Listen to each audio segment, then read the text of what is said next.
Good evening and welcome to the November 13th, 2018 meeting of the ManchesterTown Council. Begin with the Pledge of Allegiance. Pledge of Allegiance to the flag of the United States of America and to the republic for which it stands, one nation, under God, indivisible, with liberty and justice for all. All right, thank you. First order of business. Approval of the October 9th, 2018 minutes. We should have a copy of those. Any issues, additions, corrections to the minutes? I'll make a motion we approve the October 9th, 2018 minutes. I'll second the motion. Okay, motion is second. Any other comments? Hearing none, all those in favor say aye. Aye. Opposed? Okay. Two treasurer's items. We have the receipt of the 2018 treasurer's report, so we should have the check register last month. We'll handle these separately. Any issues receiving the 2018 September treasurer's report? I'll make a motion that we accept the September 2018 Treasurer's Report. Second motion. Motion second. Any discussion? Hearing none, all those in favor say aye. Aye. Opposed? Okay, and then same thing for the check register for October. So we have a check register, treasurer's report to follow next month. Your motion to receive. I'll make a motion that we receive the October 2018 check register. I'll second it. Motion and a second. Any other discussion? Hearing none, all those in favor say aye. Aye. Aye. Opposed? All right, so that's really it for general housekeeping. Mayor's report, I have a couple of things to go through today. First, some things, I think Steve may cover some of these too, but just general reminders here for everybody. Last yard waste pickups, that's going to be like the larger items, is going to be Friday, November 30th. So if you have those items, again, please bundle them, have them kind of facing the same way, 4 feet in length, no bigger than 4 inches in diameter. Have those down at the curb, and we'll do our best to get around. So Friday, November 30th, so that's coming up pretty quickly if you have those sort of items. Leaf pickup will end on Monday, December 3rd. Please be aware that the weather's bad. Same thing with yard waste pickup. So if we get backed up or we have poor weather, high winds, that sort of thing, it may take us a little longer to get there. Be patient, and we will get to it. Leaves, if you can get those down, have those in a pile. Don't have other things in there, and then we'll get around and get those things up. Town offices will be closed on Thanksgiving. For the Thanksgiving holiday, Thursday, November 22nd, and Friday, November 23rd. So if you have town business, please arrange to do it at a time other than that. And a couple upcoming items, Black Friday open house, Friday, November 23rd, beginning at 6 p.m. We have a lighting of the Christmas tree. It's going to be down at the old town hall, the 3208 Memorial Building, where it always has been, followed by the traditional Black Friday activities. And I believe Councilman Pacelli is going to go through some of those details in his report a little bit later on. Also, I believe this is the second year, and that's correct. I think last year was the first year. We have a small business Saturday, is November 24th. That follows Black Friday. We're doing the passports, so it's something we're participating in with the other municipalities in town. So the passports you can pick up at any of the businesses that are participating. A couple of, you can get some information here at the town hall, but you get a signed proof of purchase at 8 businesses. You turn in a completed passport at the Carroll County Public Library by December 5th, and then they pick some winners for $50 gift cards. So again, it's something that gets folks out as the holiday season goes on. It's kind of an add-on to Black Friday and encourages patronage of small businesses both here in Manchester and in the other municipalities. The final item I have is an action item. So a little bit of background here for those that aren't on the council, those in the council here, and those that work in the town, I think, are aware. Today is Chief John Hess's 5-year anniversary, the best I understand it. So I guess Chief Hess has been here for 5 years. When he first came on board, those of you that have been around and been active in town affairs for a while, we had somewhat of a mess. I'm sorry if my voice is a little bit hoarse here. I've been coughing. We had kind of a mess of a police department, and it's just kind of the way it was. We struggled to find the right leadership and Chief Hess has really solidified that department over the last 5 years to the point where we're now really highly considered to be one of the top departments in Carroll County. And I think as we go through some of the numbers, those numbers really back that up. So along with that, we've been discussing over the past year or two coming on board with really with the way the market is and having a contract in place. So the contract will give us some security that the chief isn't out marketing himself, not that he shouldn't because he's a highly valued employee, but it gives him security that we're committed to him. So we've been in the process of negotiating a 5-year contract with Chief Hess. The members of the council have seen the contract over the past month or so.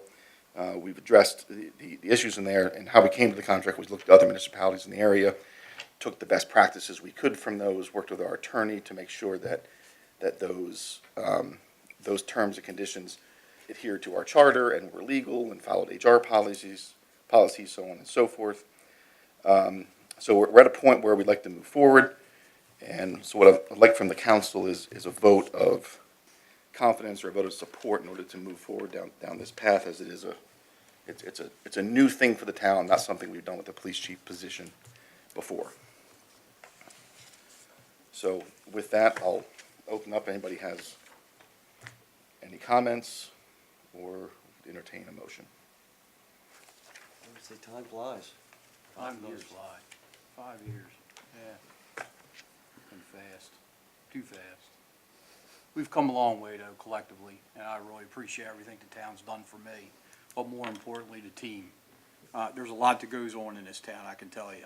And some of the main players are sitting in a room, from Michelle Wilder to Steve Miller to Kelly Baldwin, and every day there's something going on in the town. And I gotta truly say that coming from a bigger department, this town truly does more with less. Trust me. There's a lot from the leaf pickups. Find a town out there that does leaf pickups. Snowy days, you got the whole team out there working together. And the police department's playing a big part as well. Our main goal was to get crime down, and we did.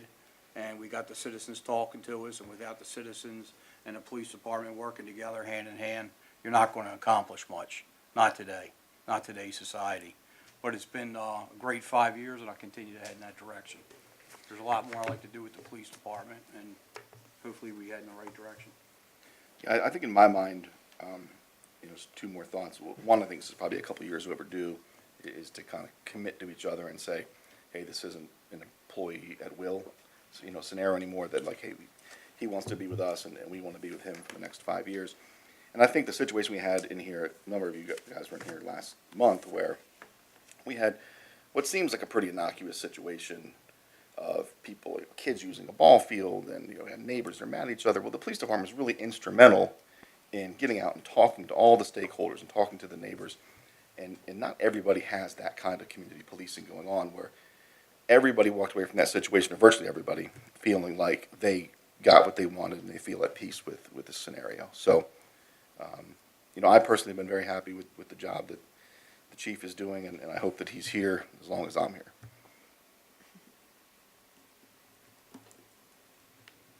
Anybody else? No, great job. Thank you. So with that, I would like to have a motion. I'd like the council as a group to be on board with this. You guys have had a chance to take a look at the terms, which are in line. I mean, it's not anything, but I think it's appropriate that everybody have a stake and have a say. Do we have a? So do we go ahead with, make a motion that we proceed with the contract for chief? How would you like me to word that? I think it's Or the best appropriate way to because word it's it. not really, per our charter, it's not something that's ratified by the council. It's an HR issue, and it's a contract that the town can enter into. But I think it would be appropriate if the council voted to support moving forward with a contract with the chief of police position. Okay. So it's short of ratifying it, like we would, like when so our charter for the positions you see over here, if they were to be vacant, I think that the mayor's position nominates, and then the council approves them. And as far as when a contract comes in, a contract would then be negotiated separately. But, it is a big step, and I think it's appropriate that the council have a say. So I think if the council so feels that it's appropriate to move forward. I think a vote to move forward of support, if that's the right way, a vote of support in moving forward with a contract for the chief of police position is the way that would work. Am I saying that right? I'm just kind of speaking off the cuff here. I make a motion that we support offering Chief S the 5-year contract. I'll second that motion. Vince should word all of the motions. Keep me out of it. We have a motion and a second. Any other discussion? Hearing none, all those in favor say aye. Aye. Opposed? Okay, that is all I have, and I'll turn it over to the town administrator for his report. Good evening, Mayor and council, members of the community. We'll go ahead and start with the October administrative report. Under pending items, under the SHA projects, did receive a letter from John Concanon on November the 2nd. I've supplied you with a copy of that. That was in regards to our meeting that we had with SHA officials and county officials back in September. There are a few things in there. If you have any questions, just give me a call and we'll walk through those. The Sheets project, we did receive the site plans on November the 1st, and they're under review. Quick check, everything looks good on that project. The new liquor store project, I estimate that to be about 20% complete down there. Under code enforcement, you have in front of you the monthly update. We did meet with legal counsel on November the 7th, and we're going to move on citation action against 2 property owners and also a possible nuisance house abatement conference with one of our landlords. So we will keep you abreast on that. Under miscellaneous items, on October the 15th, Mayor Warner, Kelly and I met with Jeff Digitz and Rick Buchanan at Carroll County Recs and Parks to discuss funding options for the lighting project on the lower ball field. They did pass some additional options on to us, and we'll be looking into those. We also met with a representative from Musco Lighting on October the 30th to firm up an estimated cost of the project. Actually, he was on site today, and he did some measuring on the lower field for light pole placement down there. So you'll be hearing more of that later on. On October the 15th, I attended the MVHS Advisory Committee meeting. I've also supplied you with information on the Business Expo. Also, the Business Expo is going to be held on March the 16th, and also a business mixer is also being planned for after the holidays. Currently, everybody asks me what the Advisory Council does, and basically what it is, it basically advises the folks, the principal, and different staff and different groups in the high school of different things. But one of our main goals is we're trying to raise enough money to create funding for a new electronic sign for the high school. Manchester Valley is the only high school in the county that does not have an electronic sign, and that's our goal that we're working on. Our next meeting is next Monday, the 19th. If anybody be interested in attending, just let me know, or just show up 7 o'clock in the Media Center. One thing that we were notified, the County Water Resources Coordination Council, the council won an award. We were notified basically in the middle of September that we received global recognition as a utility of the future under the category of partnering and engagement. You might remember that the WRCC, the Carroll County, all 8 municipalities and the health department is under one MOU when it comes to stormwater management. That process has worked very well for the last 5 years. The MOU is to be renegotiated at the beginning of this year, and we were very happy to receive that award. Jeff Glass from the city of Westminster was actually at the award ceremony in New Orleans, and each municipality in the county received a certificate. Also, we received a flag, and that flag will be flown at all municipalities throughout the next several months. Right now, it's flying in front of the county office building. So that was a big award for Carroll County and also the municipalities that participate in that. I attended the MDOT SHA tour meeting on November the 8th. I passed information out to you. Secretary Ron was at that meeting. I expressed, which I feel was Manchester's concerns on the traffic in regards to Route 30 and what can be done to eliminate the traffic, or at least help with the traffic. He was very responsive to that. Also, John Concanon and I spoke after the meeting. Also, I spoke to some of the delegation. So I think we should, if any way possible, keep this ball rolling and keep this in front of everybody. Tomorrow evening at 7 o'clock here, we have a sustainable community meeting. We are up for application. We received the application information via email, and it's been 5 years, and we are now in the process of working on the reapplication. Tomorrow night, I'm going to talk a little bit about this. It's very interesting what our town has done over the last 5 years. Some of the things we've done, of course, this nice facility, Town Hall and the police station, the upgrade to the historical center. We've actually put in 32,000, in conjunction with the developer, 32,000 linear feet of sidewalk throughout the town in the newer developments to help connect the town. Some of the things that we see around town, of course, we have the food pantries, the Tree of Friends food pantry, the Emmanuel Church food pantry, the upgrade to the facades that we see on Main Street. Longview Nursing Home is a good example of the upgrade to the facade that they did with that facility down there.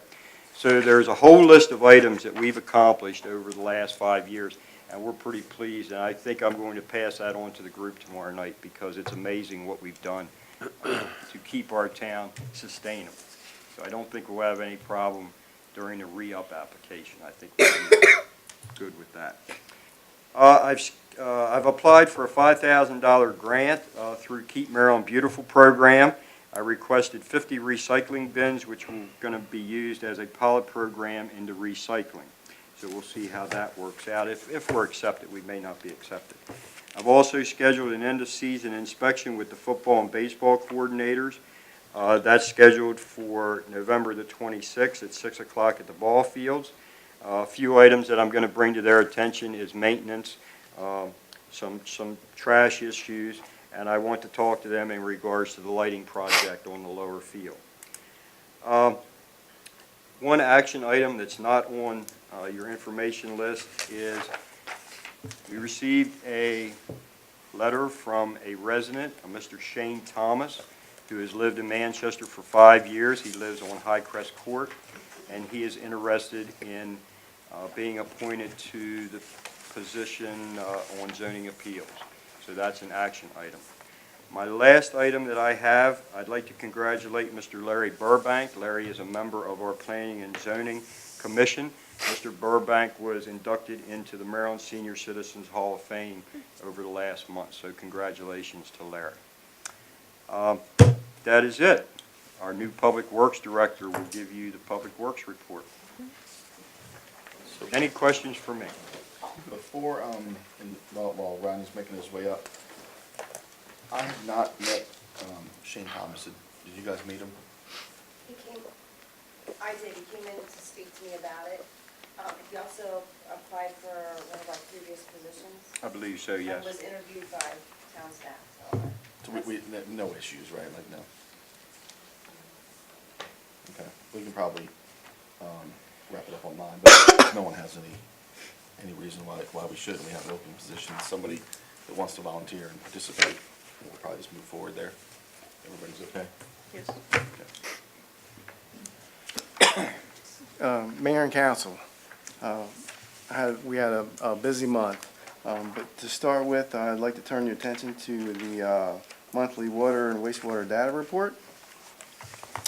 The totals and averages are pretty much in line with last month. Big picture, our water pumped was, I rounded up, 8.7 million gallons, and water treated, 13 million gallons. You may be curious why we treated so much more than what we pumped. The answer is we have a lot of rain, as I'm sure you know, and that's due to I&I, which is inflow and infiltration that inflows into our lines. Second item, Manchester staff, we replaced a defective 6-inch water main valve that was on New Street and Maiden Avenue. Next item, our hydrant flushing, our fall portion of our fire hydrant flushing. was a success and was completed on the 23rd and 24th of October. And this improves water quality and flushes out all the sediment in the lines. And we do this in the fall and in the spring. At 6 of our water pump stations, we installed chlorine tank mixers, and this makes a more consistent chemical when we're adding into the system. And our plan is to do 3 more. This was a success. It's mixing very well. And again, we have 3 more we want to do in November. Moving on to wastewater, I got a crew together to do a thorough routine maintenance and repairs and safety checks to our wastewater pump stations, and we checked our emergency standby generators thoroughly. That includes checking the ATS switches, which is the automatic transfer switches, to be sure if we do lose power, it's a smooth transition to the emergency generator. At 2 of our wastewater pumping stations, that's the second item there. We installed new roofing on Crossroads number 1 and Halley Hill number 1 pump stations. Moving on to stormwater and NPDES, 4 of our staff attended the annual stormwater discharge training, and this was sponsored by Carroll County, and this was November 2nd. Currently, we're gathering costs to remedy a stormwater issue at Eckerd's Funeral Home. Right now, on the south end, if it rains really hard, it surcharges the existing structure and actually makes it into their building. So we're looking into redoing the structure and adding a 2-foot extension and extending it out to into the parking lot. There's another structure in the parking lot, and this will add capacity and another route for it to go. The Whispering Valley Stormwater Management Facility retrofit, that remains on schedule from my understanding. We're still waiting on Carroll County to go through with the permitting applications and verification with the state and federal agencies. For maintenance roads and parks, our fall brush pickup, that was a success. We had that on October 16th, and we got it all finished in one day. Our leaf pickup program, as the mayor's explained, it began on September 29th and will continue on Mondays until December 3rd. And I just want to reiterate that if it's a holiday for next year, we have no more holidays on a Monday, but for next year, if there's a holiday on a Monday, leaf pickup will be on a Tuesday. And we don't always get it cleaned up in one day, especially when it's raining, when it's wet. When we're dealing with wet leaves, it's hard to suck them up and get them into the hopper, and sometimes it takes 2 days. Our street resurfacing and storm drain repair projects, that has begun and will continue through November. Park Avenue is complete.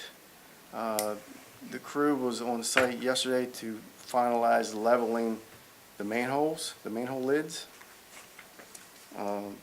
Again, Park Avenue is complete. Broman Court and Coachman Way and Regal Oak will be the next ones to be done. That's weather permitting. If it turns cold, if it's 40 degrees, it has to be 40 degrees and rising for them to asphalt. And so if they don't get it done in November, it'll be first in the spring. Our crew did some asphalt patchwork at Bachman and Westminster Street. That was on the 31st of October. That was done by our staff. Our park facility bathrooms have been winterized for this year. Also, our staff installed 2 bollards at the post office. Bollards are the concrete-filled posts. We experienced damage a couple times there from delivery trucks hitting the building, so for safety's sake, we installed two new poles.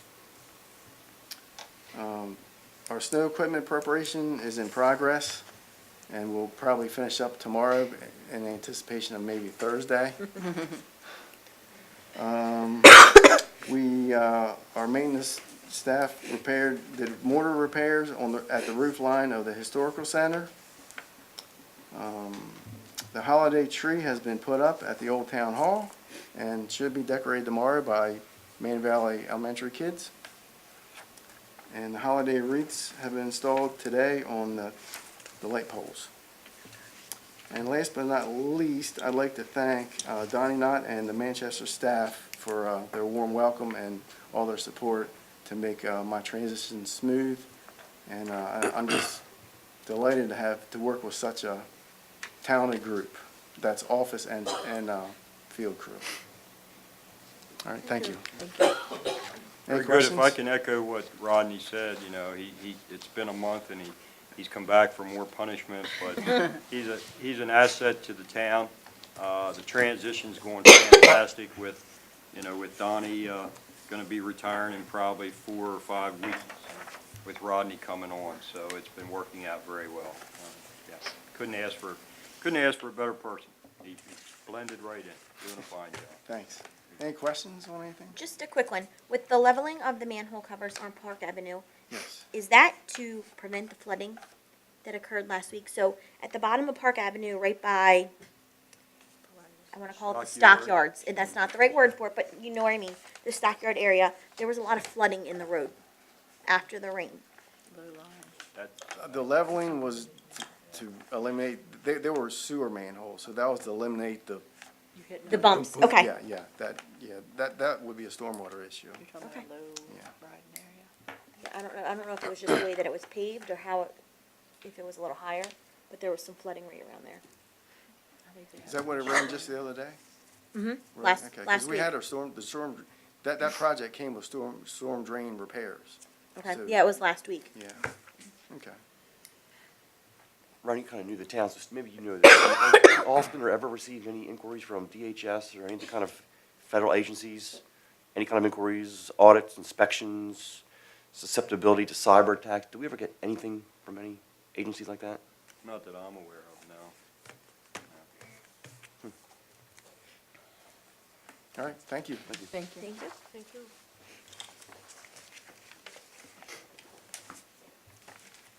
Any other questions? I hear no movement, police chief report. Chief? Yes, sir. So for the month of October, we responded to 97 calls for service, 22 of which were out of town. We did have one Part 1 crime. It reportedly involved a stolen outside AC heat pump unit. So that's under investigation. I think there's a lot to that, and we just want to look into it a little bit more. During the month of October, we did have a couple of events. We assisted the Manchester Valley High School with their homecoming celebration. And Trent, if you could pass on, all the students, it was a great event, it was a safe event, and the police definitely appreciate their support and making sure everything goes well, and it did go well. Halloween cakewalk was another success. Guy Gary sitting back there. It was at Gary's Business Center. It was a nice night, a lot of people showed up. It was cold, but that went out without a hitch too. That was a nice event. Our Halloween celebration, I don't know if a lot of you know this, but it probably increases the town's population by at least 1,000. We get people from all over, Pennsylvania, North Carroll, Westminster. We even had some come up from Baltimore this year. The key neighborhoods, for whatever reason, they forgot about Manchester Farms this year. But Halley was a big one. Halley's a lot of traffic. Crossroads Overlook was a lot of traffic. And what was new this year, the fire department came out. They were out on Bachman and Westminster, and they put the pole lights up. A lot of good hits on that. There was a lot of positive feedback on that. I know they were passing candy out, but those lights helped out. So if you could pass on to them, thank you, and I hope they join us next year, and maybe they can extend it to a couple different areas throughout town. That was pretty cool. We only criminally charged 2 persons this month. One was for possession of heroin, and one was for juvenile assault. And matter of fact, when arrests are down is good. Last year, we ended with 103 arrests. This year so far, and I know we're into November, we only have 46. And that's a plus. The less that we're locking up, the better that we're doing. I mean, that's just my personal opinion. We're not locking up a lot of people. Going with that, crime has dropped. Our biggest problem in town is theft. And a lot of times there'll be outsiders. And I can't stress enough, keep your lights on, keep your doors locked, because there's thieves out there, they'll try 100 cars looking for a few unlocked so they can take a few items. But that's our biggest crime and biggest worry. Traffic enforcement, we only conducted 65 traffic enforcement stops this go around. Citations were issued, verbal warnings, repair orders. The biggest area that we had to keep attention on was Swiper and Halley with the stop sign, Bachman and Augusta, and Freidinger and Millie, Southwestern, Charmel, and Long Lane. We also reached out to the Sheriff's Department. They helped us out on Freidinger and Millie and Augusta with turning in there during the early morning hours between 6:30 and 8:30. You're not supposed to make that turn onto Augusta or Millie. And a lot of that is a makeshift bypass. People coming out of the state of Pennsylvania, they hit the traffic, and then they would decide they want to try to cut through the neighborhood to beat the town of Manchester, and then down to the bypass that's actually existing. Overdoses, not good news. It's 430 total cases, 439 total cases year-to-date, 181 of which are heroin-related, 34 fentanyl-related, and we have a 42% increase in fatalities this year compared to 2017. We have 57 fatalities. I believe in 2017, we ended the year with 40 or 43, and we already have 57. For the month of October, there was a decrease in comparison to September. We had 31 cases, 16 were heroin, 1 was fentanyl, and 2 were fatalities. Hampstead, just for the municipalities, Hampstead had 12, Manchester were at 7, Sykesville's at 2, Tawnytown is at 25, Westminster's 165, and Mount Airy is 16. That's about all I have right now. The numbers you read, the 57% increase, the 57 cases, the 42.5%. Right. That's countywide, that's not necessarily just drilled down. Countywide, and it doesn't count the hospital numbers. Right. Numbers, when I read them off, they're strictly law enforcement numbers. We don't get the hospital numbers until the end of the year. Okay.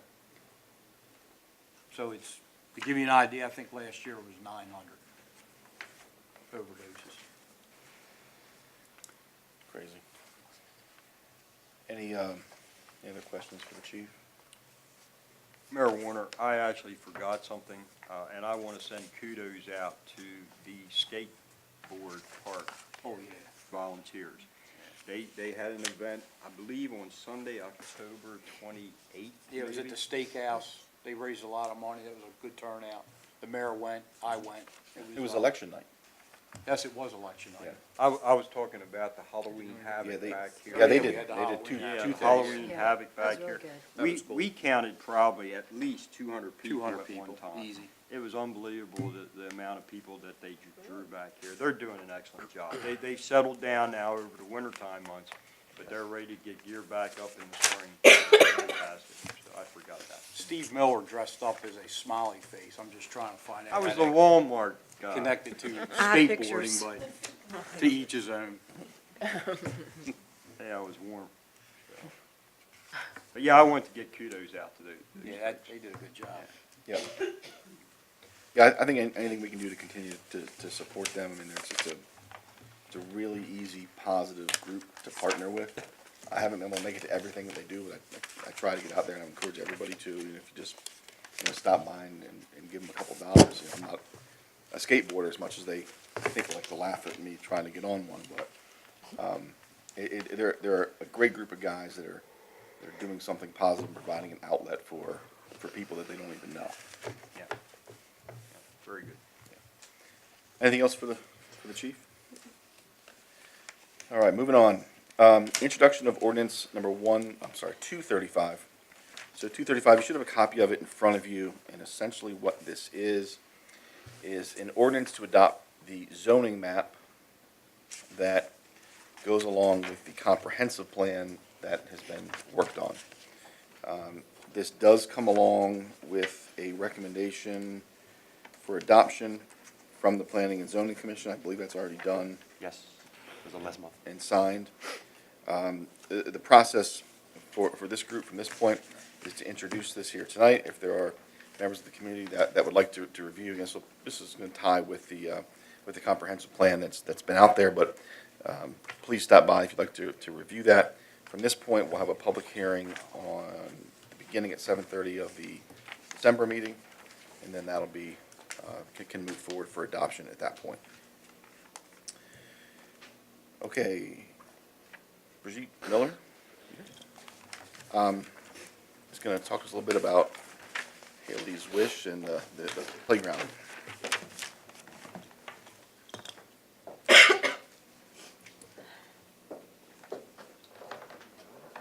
If you need help with that, the chief is an expert.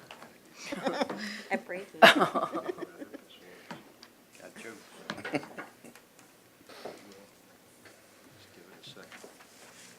If you need help, Bridget, I'll help you out. Look how quick that was, chief. Perfect. Good evening. For those of you who don't know me, I'm Bridget Miller, and I'm the founder of a local nonprofit organization called Haley's Wish. And I am very thankful for the opportunity to come here this evening and share information with you about our organization, and kind of share with you our concerns as well and our proposal to improve the accessibility of the Christmas Tree Park Inclusive Playground. So first of all, Haley's Wish, if you don't know who we are an organization. We do fundraisers to support towns like the town of Manchester in building inclusive and accessible community playgrounds. We try to promote them in any way we can and help people understand the importance of these playgrounds and the difference that it truly makes in the lives of children with disabilities. I wanted to let you know, first of all, I was told, asked for some guidance about how long I could speak, and I was told 5 to 7 minutes. So that seems like a lot to you guys. Some of you are probably like, oh my gosh. But to me, this is something that's so near and dear to my heart. I could speak for hours. I won't.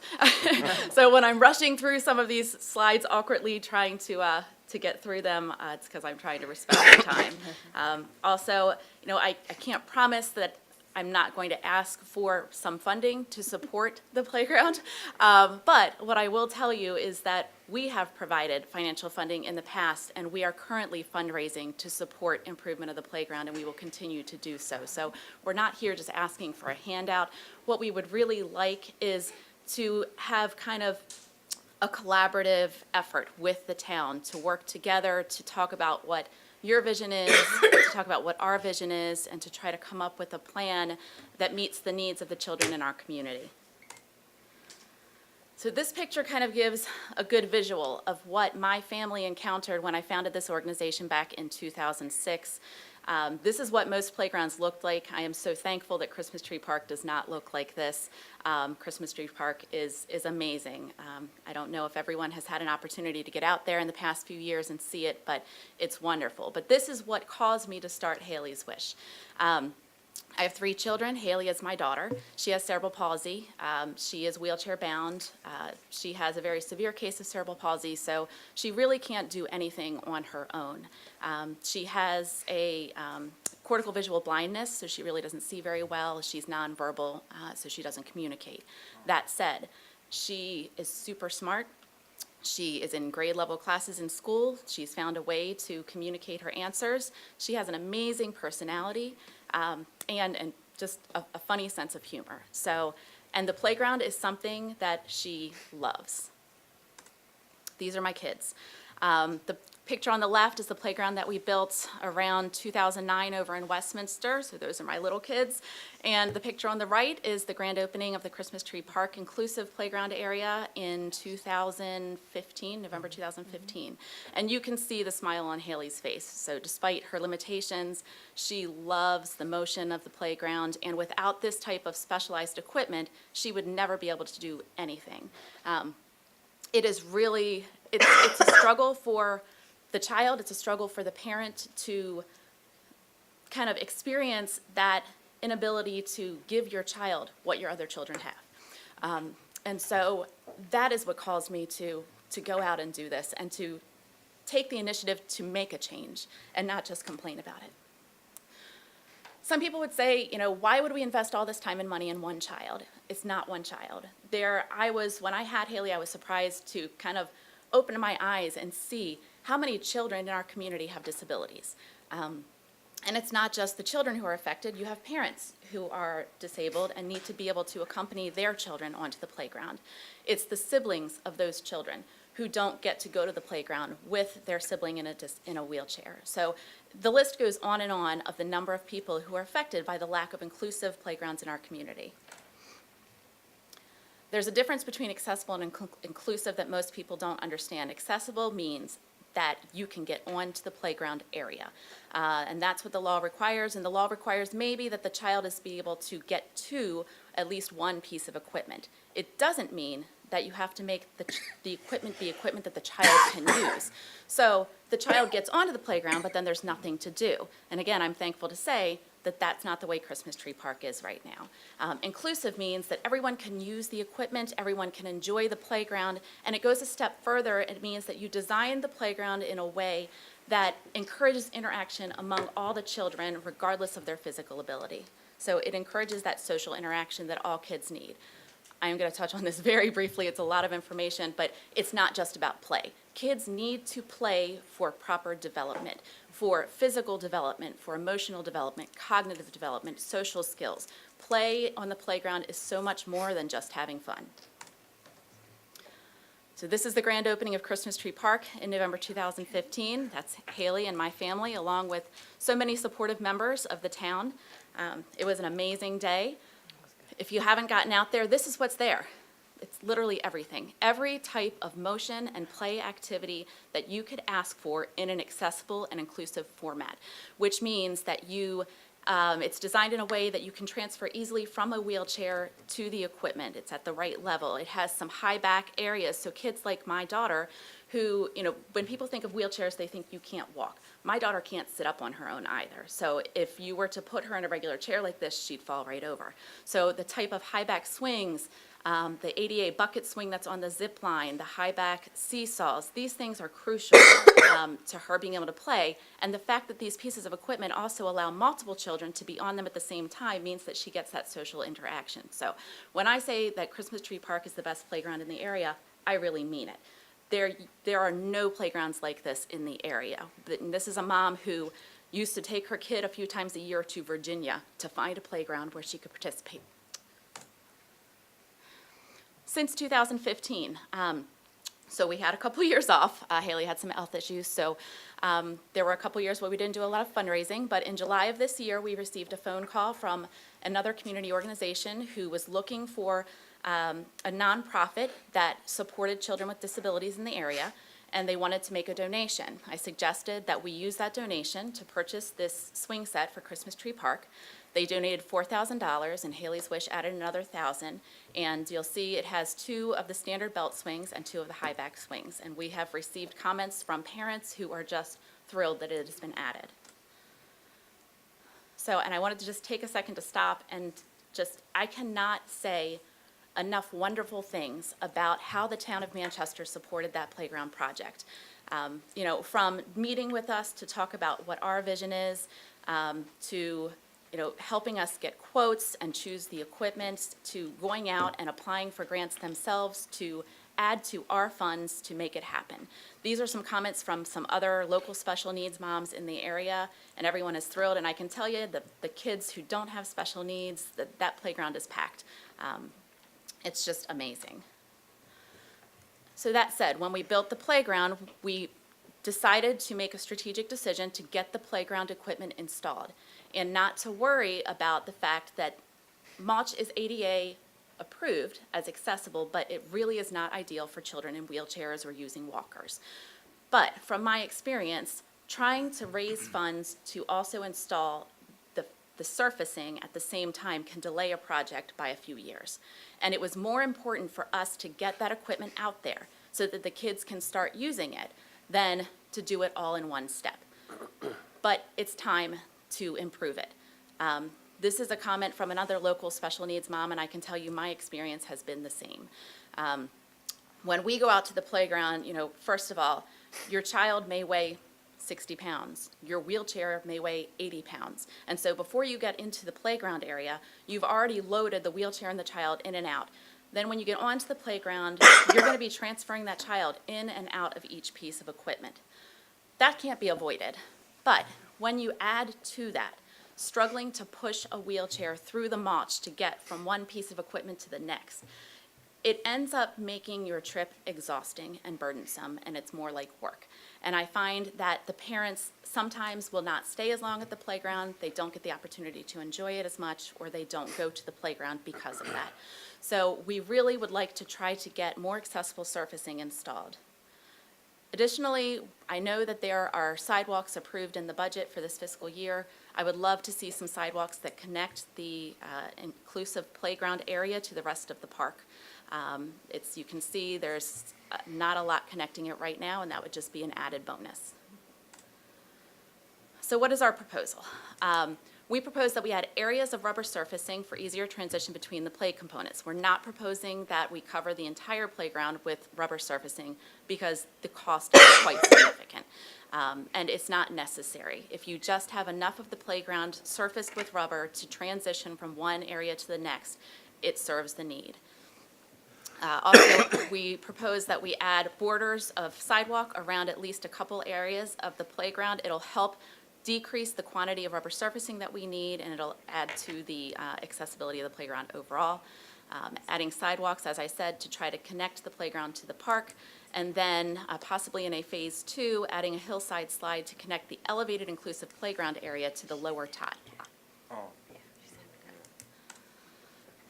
This is just a quick picture of the different surfacing. The area towards the back that's blue and green is a sample of the rubber surfacing.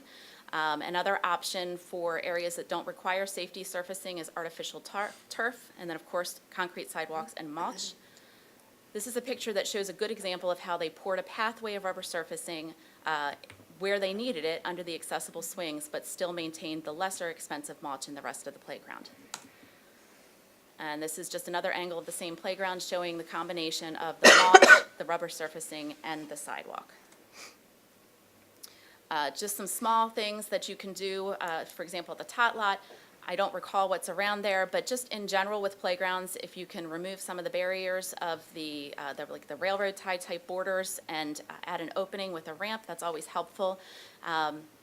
I think there might have been some discussion about either replacing or adding some picnic tables. I would suggest that at least 1 or 2 of them be wheelchair accessible. It's very easy just extending the end so that a wheelchair can pull up to them. I think it would be beneficial in promoting the use and the rental of the pavilions. And then, of course, with the slopes, you can always use wooden ramps. And there are opportunities for our organization as a nonprofit to apply for certain grants, such as a Home Depot grant that can help subsidize some of these costs. This is a picture that's been provided to us of the hillside slide. As you can see, it starts at the top playground. You can access it without climbing any stairs or ladder. So a child like my daughter who's 60 pounds, you don't have to try to carry her and balance her climbing up a ladder to get to the top of the slide. Then you just follow the slope of the hill down to the lower tot lot. And this is an example at an actual playground of something similar. So again, I wanted to kind of go back. We're not here just asking for a handout. This is the contribution that Haley has made, Haley's Wish has made so far to the Christmas Tree Park Playground. So we have invested $20,000. We don't come to you just, asking for handouts. We want to work with you. Since we received the donation and installed the swing set in July of this year, we have raised an additional $6,600 just through various fundraisers. And, what next? I'll be honest, I'm getting a little tired, so I'm a working mom, but I'd like to write for some grants. In order to write for the grants, though, I need to have very detailed budgets, and so it would be really helpful to know whether this is something that the town can support. I would ask maybe if the town would be agreeable to matching any funds that Haley's Wish would donate. that would be really helpful, and to be able to say that it's been placed in a budget would be great. That will really help us to be able to write for the grants, show that the town is willing to back up this project, and to show that we have the funding, that if we can get the grant, we can finish the project. These are the estimates that I've received so far. Like I said, my primary focus right now is the rubber surfacing. This is the quote that we received. I'll be honest, I think maybe we could use a little bit more surfacing than was placed in the original design, so it might be 1,000 or so more, but this is a rough estimate. We have enough money now that we could pay 50% of that, to donate 50% of that if the town would be willing to match it. And like I said, you know, with regard to other opportunities for sidewalks and ramps and things like that, we can write for grants. I would love to hear if the town has thoughts that they would like to pursue, but just doesn't have the funding. I know you guys have, you know, a lot of places that you need to spread your funding, so I understand that. And again, I just want to thank the town for always being willing to listen, for supporting our projects, both with your support in talking to us as well as financial support. And I would appreciate the opportunity to continue to do so moving forward. Thank you for your time. Very good, thank you for the presentation. Does anybody have any questions for Bridget? Well, when you look for Ms. Miller, when you look for contributions, is it always funding? Is it going to be in kind? Could be an organization like us doing some of the work instead of funding? Is it a combination? It could be, yeah, it's a combination. This was an excellent project, both the swing set project and the inclusive playground. Yeah, the day we assembled our crew actually put in the base equipment, and then the day we went out and you had a bunch of people assembling this equipment, and that was a fun day. But as Bridget said, you know, this playground is used, it's unbelievable how it's used on a daily basis. I like the idea beforehand on the rubber surfacing, because I'd like to try it as a pilot, because we spend a huge amount of money in mulch every year. And we have to look at the capital expense, and it would be a good pilot program to see how it works for us at other areas of Christmas Tree Park. But it's a good project. It's an excellent project, and yeah. We had a great time working on it, and then we played on it for a long time. Yeah. Day. I have video. Yeah, that was a good day. I have to say too, Bridget's thanking us, but we have to thank her, because when we went for the grant, we went and said, okay, Bridget, we're going to go to someone who can help us design something, and we're going with what you suggest and so forth. And she did a lot of the work, a lot of the legwork, going through, meeting with the playground construction people, having them design it. And she, you know, she had a vision, and she was instrumental in it. So thank you for Yep. helping with that. Excellent job. One thing for the mayor and the council to understand, when we had our meeting with Jeff and Rick over at the Department of Recs, there was one thing that we learned, that we can apply for community parks and playgrounds funds each year. We thought it was on a rotating basis every other year. That being said, you know, we have our lighting project that we're moving forward on, but the possibility exists that, you know, some funds out of our parks fund could be used either to support this project or support the lighting project. That's just something for food for thought after we start in our budget process after the first year. So, Yeah, I was going to say something pretty similar. I think your timing in coming here is good. Because it's November now, we're going to start the budget process, renews really in January, at least kicks off. And then that'll go kind of solid for about 4 months. But if we can start now and then start to say, okay, how can we incorporate, and what are the different funding sources? How do we partner, and how can we work together on a grant? And if we piecemeal some things together with a plan, I think I'm sure everybody would like to find a way to, let's take some more incremental steps forward and keep making this, you know, one of the best, if not the best, playground of this type in the county, and not just sit back and say it's good enough.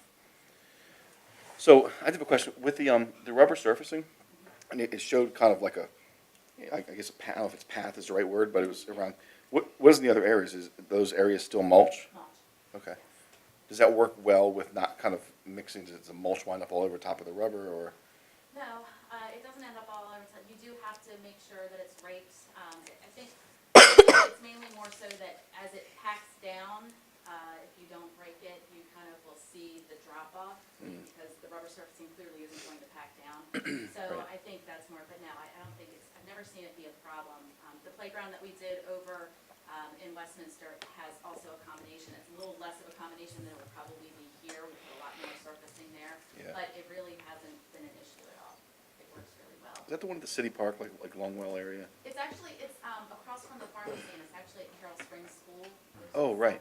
It's our school where all of the kids with really severe disabilities and special needs go to school, but they actually promote it as a community playground so that people can use it anytime the school is not open. Okay. It's kind of the best of both Oh, worlds. And we're putting mulch in it every year currently? Yeah, yeah. Okay. I mean, we're spending $2,000-$3,000 in mulch every year.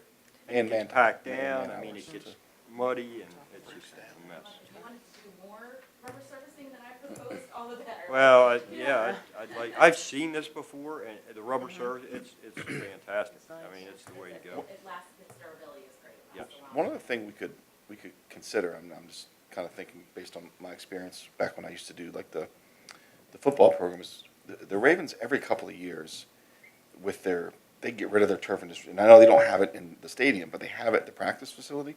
And still every couple of years they just replace it. So they'd kind of thrown it out there at one point, like, and they would rip it up and say, well, if anybody wants it, it was, for our purposes, it would have been perfectly fine. The problem is we don't, us and most places don't have the capability to put in a sport athletic field.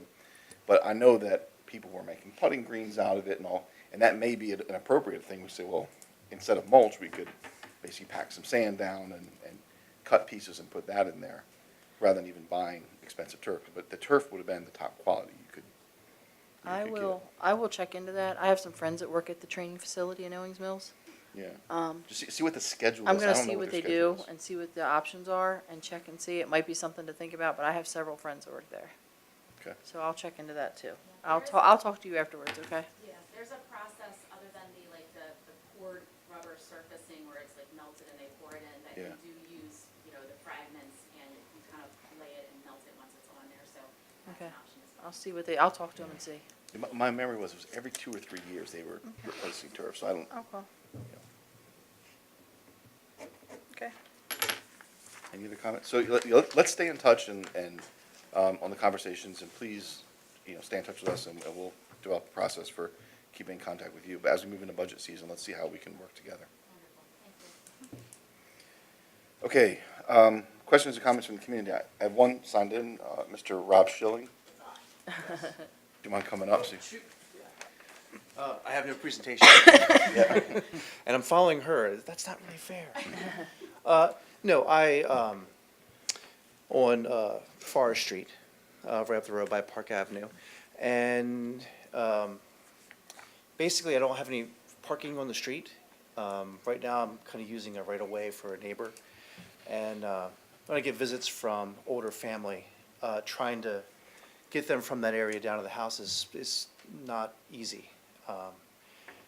And we only have 6 residences on the road, and I'm wondering, could we pursue putting parking on the south side of the street? It's not highly traveled, really, and I know during snow emergency, we don't want to have anybody there because we want that road cleared as soon as possible. But just wanted to start the process, come to you and propose it and see what could happen, what next steps are. And next time I'll have a PowerPoint presentation. I'm just pulling up a picture here. I don't know if I've ever been back that street. I know where it is. Steve, do you have any information on how wide it is or the? I'd have to, no, I don't. You're probably looking at, I would say 18 to 20 feet wide.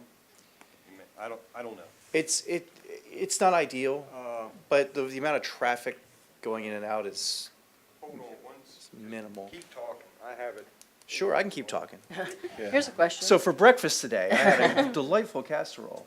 I have a question for you. Yes. But they're gonna check and see the width of the road. Yeah. Do you think it would still be possible to get emergency equipment in there if you had somebody parking on there? Yes, Okay. definitely, yeah.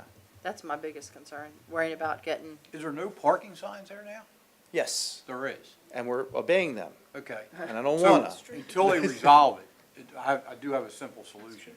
Anytime you have guests, Yeah. if you just call into the police department Oh. or email me, I'll give you my card.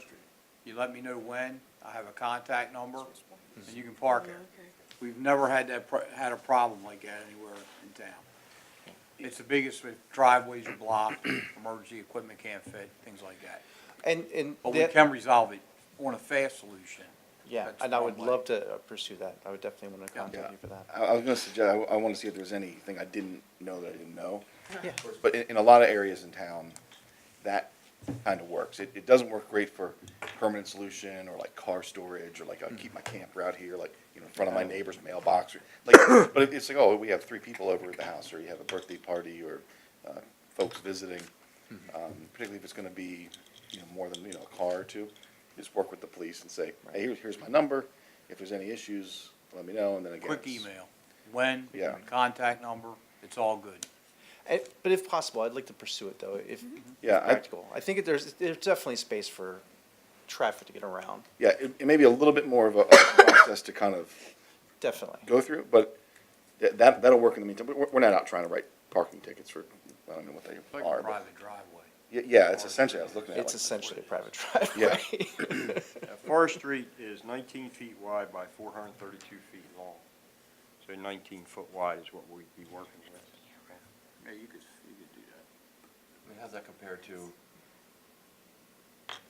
Rome Court and, you know, Park Avenue Estates? I'm just trying to think of some, there's no parking there at all either. It's a very wide road. So the Rome is restrictions 30. just vary. Rome is what? 30. 30. Brome Court's Yeah. 30 30. wide. pretty wide. Rome 30 Court. foot and no parking, either side. Oh, and Park, from Rome. Rome. Yeah, there's only I don't know if you parking, compare. there's only parking on a few streets in town. Let me, to give you an Char example. Mills. 29. Old St. Bart's Church, you get to the top of the hill, there's Coachman Way.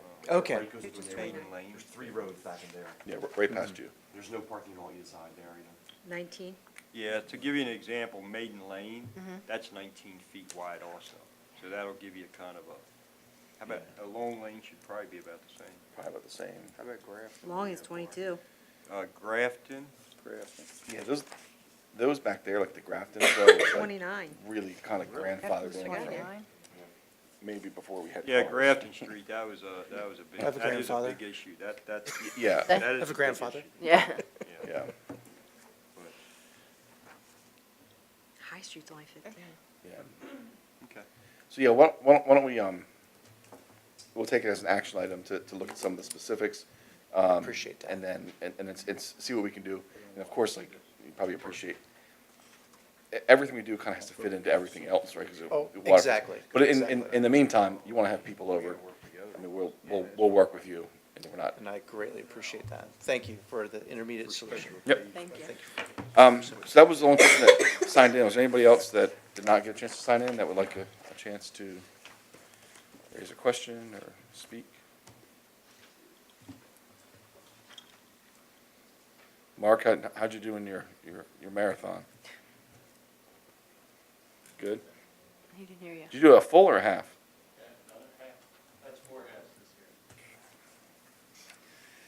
All right, well, now we'll move into committee reports. Councilwoman Smith. So we wrapped up with the